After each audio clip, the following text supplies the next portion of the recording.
चुनावी सरगर्मी के बीच वोटर अधिकार यात्रा का काफिला अररिया पहुंचा, जहां लोगों ने गर्मजोशी के साथ स्वागत किया। लोकसभा में प्रतिपक्ष के नेता राहुल गांधी और बिहार के पूर्व उप मुख्यमंत्री तेजस्वी यादव वोटर अधिकार यात्रा के क्रम में अररिया पहुंचे और लोगों से संवाद किया। करियात कैंप से यात्रा की शुरुआत हुई। इस यात्रा के मद्देनजर जनता को मतदान के प्रति जागरूक करना और लोकतंत्र को मजबूत करने का संदेश दिया। पूरा शहर पोस्टर बैनर से पटा दिखा। हर तरफ कार्यकर्ताओं में उत्साह नजर आया। यात्रा करियात कैंप से कुसियार गांव के रास्ते 0 माइल, अस्पताल चौक, चांदनी चौक और अतिथि गृह तक पहुंचा। इस दौरान विभिन्न जगहों पर लोगों ने गर्मजोशी से स्वागत किया। यहां से महादेव चौक स्थित यादव कॉलेज पहुंचा, जहां राहुल गांधी और तेजस्वी यादव ने जनसभा को संबोधित किया। जनसभा में राहुल गांधी ने कहा कि लोकतंत्र की नींव जनता की भागीदारी से मजबूत होती है। उन्होंने युवाओं और महिलाओं से अपील किया कि वे अपने मताधिकार का जिम्मेदारी के साथ प्रयोग करें। तेजस्वी यादव ने चुनाव आयोग पर सवाल उठाते हुए कहा कि अब आयोग को जनता का भरोसा फिर से जीतना होगा। उन्होंने कहा कि जनता की ताकत वोट में है और यही लोकतंत्र का असली ताकत है। सर्किट हाउस में राहुल गांधी और तेजस्वी यादव ने प्रेस वार्ता करते हुए कहा कि ये यात्रा केवल राजनीतिक कार्यक्रम नहीं है, बल्कि लोकतंत्र को मजबूत करने की पहल है। यह अभियान पूरे प्रदेश में मतदान प्रतिशत बढ़ाने में मदद करेगा। यात्रा बहुत सक्सेसफुल है और ऑर्गेनिकली लोग आ रहे हैं। हम बुला नहीं रहे हैं, नेचुरली लोग आ रहे हैं। और ये क्लियर है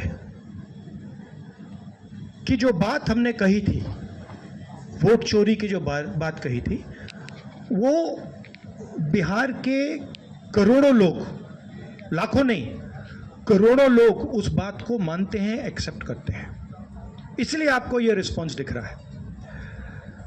इलेक्शन कमीशन का काम सही वोटर लिस्ट देने का होता है और यह काम इन्होंने महाराष्ट्र में, हरियाणा में और कर्नाटक में नहीं किया।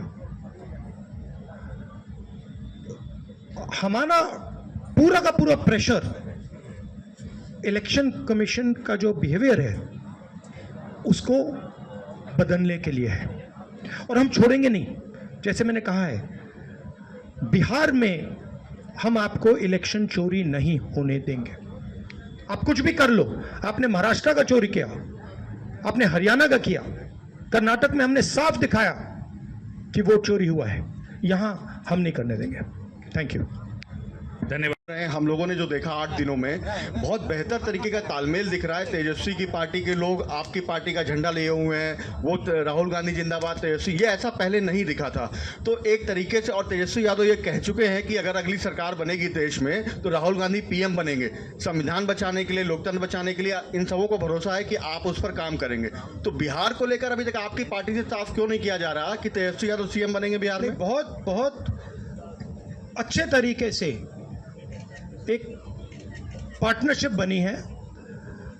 हम मतलब सारी की सारी पार्टियां एक साथ जुड़कर काम कर रही हैं, कोई टेंशन नहीं है और म्यूचुअल रिस्पेक्ट है और एक दूसरे की मदद हो रही है, तो मज़ा भी आ रहा है। आइडियोलॉजिकली हम अलाइंड हैं, पॉलिटिकली अलाइंड हैं, तो बहुत अच्छा रिजल्ट आएगा, मगर वोट चोरी को रुकना है। थैंक यू, धन्यवाद। या ये फिर मृत पाए गए हैं, जो सही मतदाता है उनका हमने नाम नहीं काटा है, तो इस पे आप लोगों का क्या कहना है? इनको यहाँ थोड़ा बिहार में घूमना चाहिए। मतलब हर रोज़ हमें लोग मिल रहे हैं जो जिंदा हैं, उनको मार दिया है, 5-6 बार वोट किया है, उनका वोट काट दिया है। तो पता नहीं चुनाव आयोग किस बात की बात कर रहा है। बिहार में थोड़ा भी जाइए, यहाँ अभी सड़क के बाहर मुझे किसी ने बोला कि मेरा वोट काट दिया है। क्योंकि यहाँ अररिया में भी 1 लाख। देखिए, बड़ी इंटरेस्टिंग बात मैं आपको बताता हूँ। अब मैंने एक भारत जोड़ो यात्रा की, उसके बाद मणिपुर से महाराष्ट्र मुंबई तक यात्रा की और ये अब तीसरी यात्रा है, वोटर अधिकार यात्रा। इसमें बड़ी इंटरेस्टिंग बात निकल रही है जो पिछले 2 यात्राओं में नहीं थी। इसमें क्या हो रहा है, छोटे छोटे बच्चे आ रहे हैं, बड़ा स्ट्रेंज फिनोमिना है। छोटे से बच्चे आ रहे हैं, मेरे पास आ रहे हैं और मेरे कान में कह रहे हैं, वोट चोर गद्दी छोड़, एक के बाद एक। मतलब ये एडल्ट्स नहीं हैं, छोटे से हैं। अब छोटे से 6 साल के बच्चे को पता लग गया, और एक नहीं, मतलब अनेक आ रहे हैं, हजार। जहां भी जा रहा हूं, वोट चोर गद्दी छोड़, वोट चोर गद्दी छोड़, वोट चोर गद्दी छोड़। अब चुनाव आयोग जाके इन बच्चों से बात कर ले, पता लग जाएगा। बट बड़ा यूनिक फिनोमेना है, क्योंकि इसका क्या मतलब है कि ये अब बिल्कुल अंदर घुस गया है। क्योंकि आप सोचिए, बिहार के बच्चे पॉलिटिकली एक्टिवेट हो गए, बच्चा बच्चा पॉलिटिकली एक्टिवेट हो गया है। तो बड़ा इंटरेस्टिंग फिनोमेना है और चुनाव आयोग को इसके बारे में सोचना चाहिए। Thank you.